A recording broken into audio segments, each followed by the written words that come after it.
Esse vídeo não vai ser fácil, ele vai ser a verdade. Matrix é melhor hoje do que antes. Em 1999, quando Matrix foi lançado, o mundo era um grande embrião de várias coisas boas e de várias coisas ruins que a gente vive hoje. O próprio conceito de Matrix se modificou completamente com o tempo. Alguns podem dizer que aprimorou, outros podem dizer que piorou, mas todos estarão dizendo a mesma coisa. O mundo de hoje é um exagero do mundo do final dos anos 90. A partir disso eu afirmo, Matrix ele se encaixa melhor ainda hoje do que ontem. Se esse filme é datado, a datação dele é semana que vem.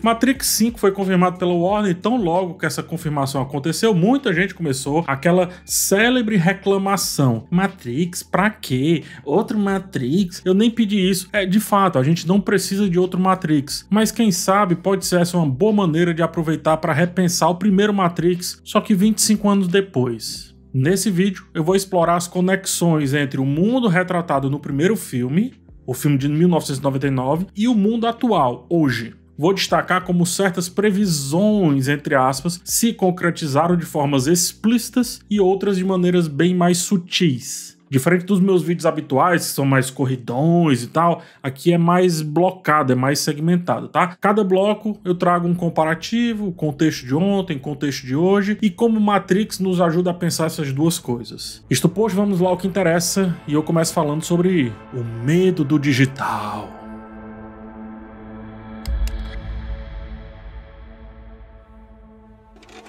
Neo é preso pelo agente Smith. Ele é perseguido, sai pela sacada do escritório e depois desiste dizendo que não consegue fazer aquilo. Ele prefere então naquele momento ser capturado. Nessa sequência, Neo é interrogado, mas ele não é relevante para o interrogatório em si. Ele é apenas usado pelo agente Smith para chegar até Morpheus e os seus aliados, né? A cena é envelopada em horror. Assim como a cena do Neo acordando também é uma grande cena de horror, né? E a partir disso, a partir dessa envelopagem de horror, Matrix pede para que a gente sinta medo daquela realidade que começa a aparecer para Neo. Os agentes são o temor imparável daquela ameaça antes invisível para Neo e também para a gente, de certa forma. Agora, porém, ele pode começar a sentir essa ameaça. Perder a capacidade de falar durante o interrogatório reflete o medo de perder a autonomia diante de tecnologias que sabem demais, que sabem mais do que a gente acha que sabemos, nós. Estamos diante da vulnerabilidade humana frente à tecnologia. Esse é o jeito de Matrix falar sobre o fim do mundo.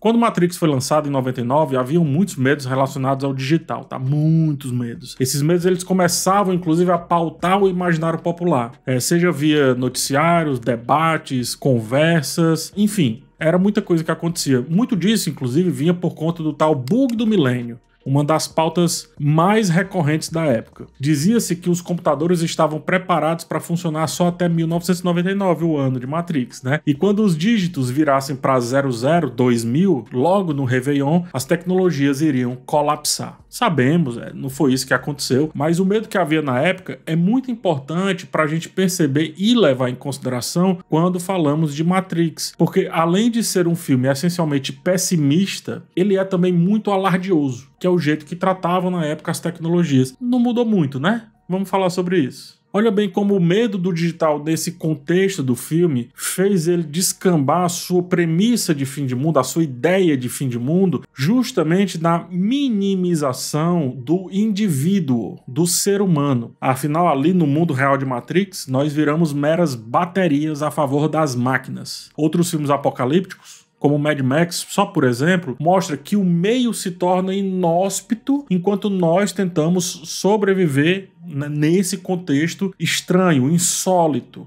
Em Matrix não é assim. A materialização do medo é a destruição da humanidade enquanto humanidade em si, mas não é a destruição da Terra. E esse tipo de fim de mundo condiz muito mais com os dias de hoje do que antes. O bug do milênio em si era o fim das máquinas. E aí, de alguma maneira, nós teríamos que conviver no meio daquilo tudo, né? Hoje a gente está temendo um novo treco invisível que supostamente coloca o ser humano na corda bamba. Está falando hoje sobre substituição. Numa realidade dominada por inteligências artificiais, nós já somos baterias. Artistas têm as suas obras roubadas para engordar o conhecimento das IAs. Conversamos com os chatbots e entregamos para eles massivos bancos de dados. Além disso, para usar um outro exemplo, observe como somos nós quem alimentamos as redes sociais hoje em dia. Há quem diga que a gente usa as redes sociais, mas não é verdade, tá? A verdade é que elas nos usam. Nós somos o espetáculo hoje em dia. Nós não assistimos mais a um espetáculo de fim de mundo, diferente de filmes como Armagedon e Impacto Profundo, por exemplo. O planeta ia acabar,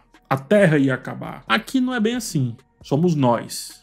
Estamos encantados com a nossa própria grandeza por criarmos a IA, diz Morpheus. Em Matrix, a IA domina as pessoas, porque as pessoas não dominam o conhecimento. Sem dominá-las, não dá para lutar contra. Fomos vencidos. Por isso, é hora de dominá-las a nosso favor. E para te ajudar nesse domínio e entender de fato como usar as inteligências artificiais e não ser dominado por elas, é que eu te apresento a Alura e com isso uma dica de graça para resolver esse tipo de problema que eu estou trazendo agora. A Alura é a maior escola de tecnologia do país e é a patrocinadora desse vídeo. A imersão IA da Alura já vai começar e é a oportunidade ideal para quem quer entender um pouco mais sobre esse assunto, especificamente sobre o modelo Gemini do Google. Serão 5 dias de aulas exclusivas com professores que são referência na área. Essa edição ainda contará com a premiação para os 10 melhores projetos avaliados pelo time de instrutores da Alura. Imagina colocar isso no teu currículo, hein? É tipo Neo dominando a Matrix, né? E as aulas serão 100% online e gratuitas. Se você não ouviu, eu repito, é de graça. É isso, de grátis. Mas as inscrições são por tempo limitado, então corra, garanta agora a sua participação. Clica rapidinho no link que tá aqui na descrição ou também no primeiro comentário e carimba a sua vaga aí nessa imersão. E galera, real, na boa, vai, saindo até um pouco da propaganda, beleza, é propaganda, etc, mas percebendo que Matrix é mais relevante hoje, essa propaganda é ouro, pode perceber. Tome então o que é seu para si. E não seja apenas bateria de tecnologias e máquinas. Seja a salvação dessa realidade parando as balas no ar. Porque quem acredita que vai ser substituído pelas IAs, já foi substituído pelas IAs. Então é preciso usá-las a seu favor urgentemente. Afinal, como mostra a cena do oráculo, existem vários escolhidos. Porque no final das contas, o escolhido de verdade é quem vai lá e faz. Link na descrição e vamos seguir com o vídeo. Então voltando, tá? Se em 1999 o digital colocava medo nas pessoas, isso continua hoje e deixa Matrix ser mais coerente ainda com a nossa época, o que me leva a um ponto mais específico para com as inteligências artificiais.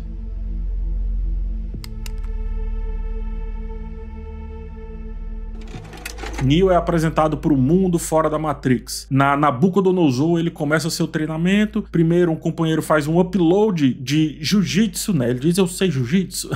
Mas à frente vem a célebre frase, I know Kung Fu. Eu sei Kung Fu. Morfeu, ele chama Neo para lutar. E apesar do Neo conseguir desenrolar muito bem, ele perde a luta. Por quê, né? Ele não é o escolhido? Ele não diz que sabe Kung Fu? Sabe, ele também é o escolhido. Mas o fato é que o Neo a essa altura apenas sabe, mas ele não domina, é diferente. Ele sabe da Matrix agora, mas não domina a Matrix. Essa é a palavra-chave, dominar. Morfeu ele fala para Neo que há uma diferença entre conhecer o caminho e trilhar o caminho. Na época do lançamento do filme, os motores de busca na internet eram terríveis. Não tinha o Google como a gente conhece hoje, não tinha o tal do PageRank, ou seja, um ranqueamento de páginas na internet para tornar os resultados da busca mais precisos, mais relevantes. A gente usava aqui no Brasil um negócio chamado KD.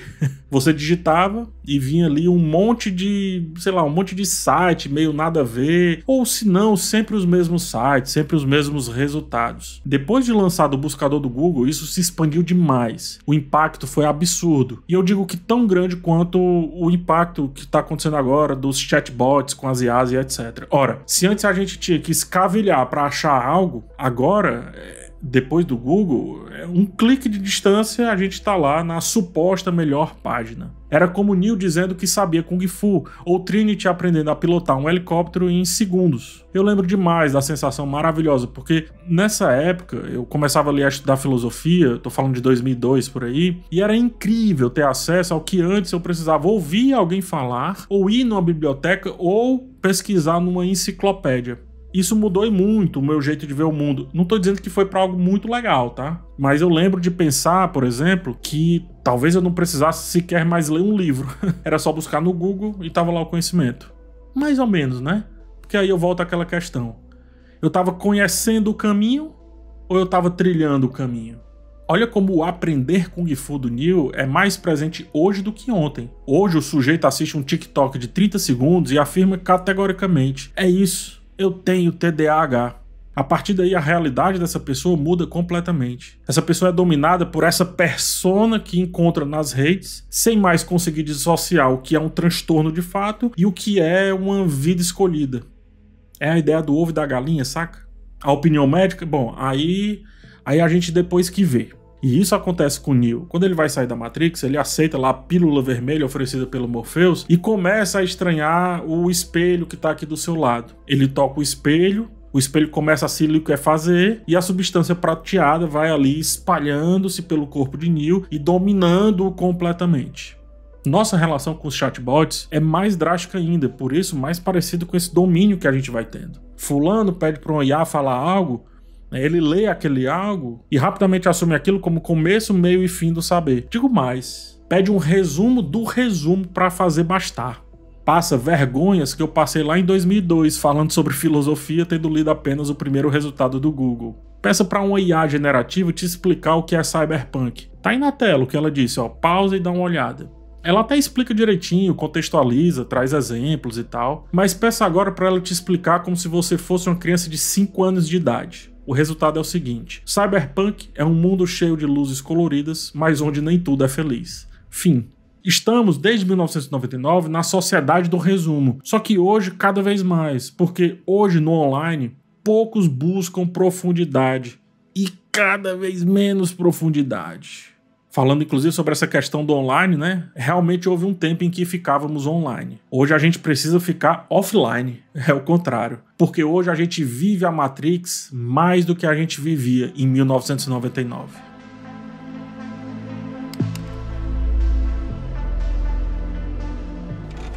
Cypher é um dos personagens que mais me fizeram pensar aí nesse primeiro filme. Ele come um suculento pedaço de carne. Ele fala como sabe que aquilo é uma enganação, mas depois de ter visto o mundo do lado de fora, diz preferir a enganação. Daí ele faz um acordo ali com os agentes, porque ele almeja voltar para a falsidade da Matrix. Em 99, havia ainda esse conceito de poder entrar e poder sair da internet. Pode parecer estranho para você, mas acredite, antes havia o conceito de estar online. Hoje esse conceito ele não existe mais. Todo mundo está online.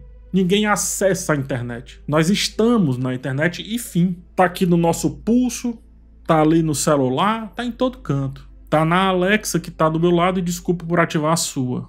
Antes a gente marcava horário para conversar com os nossos amigos online. Olha, mais tarde eu fico online. Hoje o máximo que a gente faz é, já online, marcar horários de exclusividade ou nem isso. Manda um WhatsApp, minutos depois um responde, depois o outro, e assim fica o dia todo. A conversa nunca acaba. Quando o filme explicou a Matrix, eu lembro que na época foi um conceito muito abstrato, né? Uma realidade dentro da realidade, como é que é isso? A realidade devastada, aí depois foi criada uma camada em cima dela. Enfim, era meio confuso. Hoje isso é facinho de entender, porque literalmente a gente vive bolhas digitais praticamente 100% do dia. Daí surge o conceito de minimalismo digital, ou seja, o sujeito hoje precisa se desligar em vez de ligar-se como antes fazia. Afinal, estamos na Matrix o tempo inteiro. Estamos numa Matrix, dentro da Matrix, dentro de outra Matrix, conceito até que o filme vai explorar nos outros mais à frente. Outro ponto, tá? Pra sair da Matrix no filme, né? O grupo lá do Neo, a galera, precisava pegar o telefone e atender uma ligação. Hoje, pra sair da Matrix, a gente precisa deixar o telefone o mais longe possível. E isso é veementemente discutido em uma sociedade regida por telas. Antes, Matrix era mais abstrato do que hoje. Hoje é praticamente factual. Tá no teu bolso, tá no teu pulso. Tá acontecendo agora enquanto você assiste esse vídeo. Você sabe lá de onde, e eu aqui em Fortaleza falando do passado. Mas a verdade é que o mundo não é um bombom. Há hoje um conflito gigante de realidade e identidade do digital versus o real. Fica aquela pergunta, qual é a nossa verdadeira identidade? A gente tem várias identidades, né? Ou como diria Morpheus, o que é real? Neo.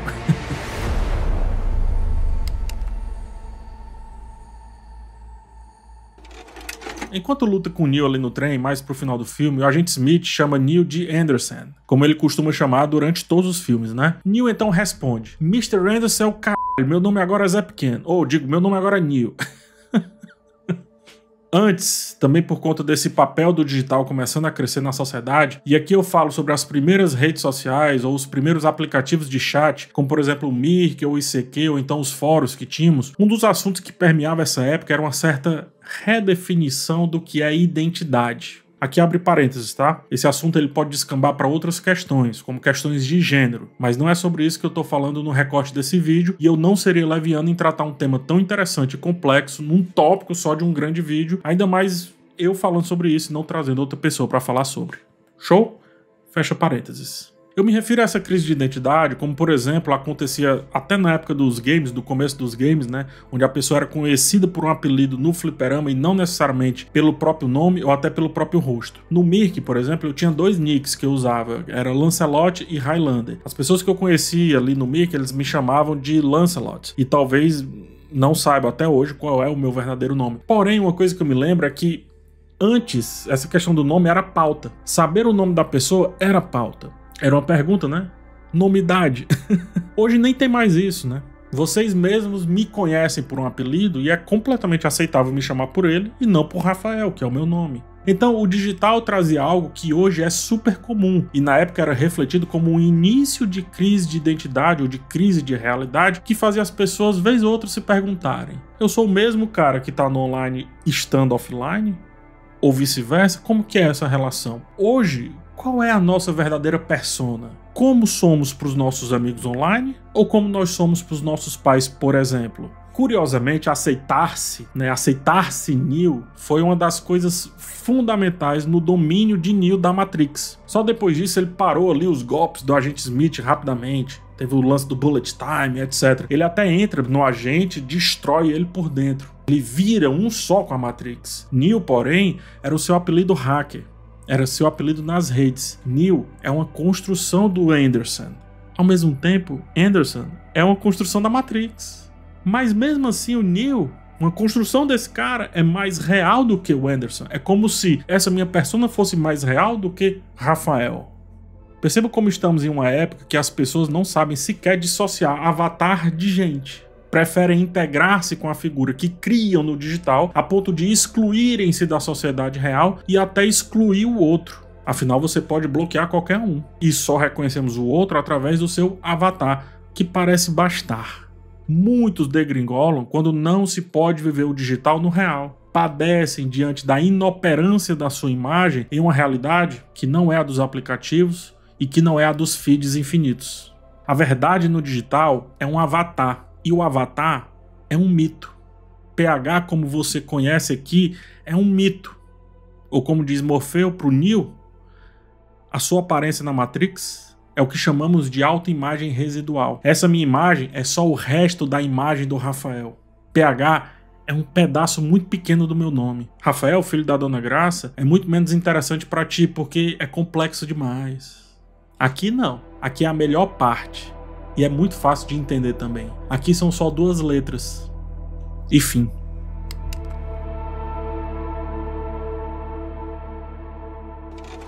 É isso, ó. Chegamos no final desse vídeo, mas tem uma coisa pra te dizer que eu acho que vai ficar muito claro, caso ainda não tenha ficado claro tudo que eu falei aqui nesse vídeo. Deixa o like, compartilha esse vídeo, se inscreva no canal. Alimente o algoritmo. Alimente-me para que eu viva essa Matrix. Faça seu papel de bateria. É isso que você é, bateria. Doeu escutar isso? Eu não disse que seria fácil. Disse que seria a verdade. Que verdade? Que você é um escravo, Neo. Ou como diria Rage Against the Machine, inclusive com a música que toca ao final do filme, não faça o que eles pedem. Não faça o que eu peço. Não deixa o like. Mas aí como você vai me pagar? Eu sou o produto, esqueceu? A fogueira onde as pessoas antes conversavam de graça ao redor foi substituída pela tela. Nada mais sou do que um autorretrato, autoexibição, uma forma de fazer publicidade de mim mesmo. Postar, clicar, curtir, compartilhar, são práticas consumistas. Por isso que eu volto a dizer, Matrix, 25 anos depois, é exatamente agora. Vai lá pro próximo vídeo. Clica mais um pouco. Um forte abraço em vocês e tchau.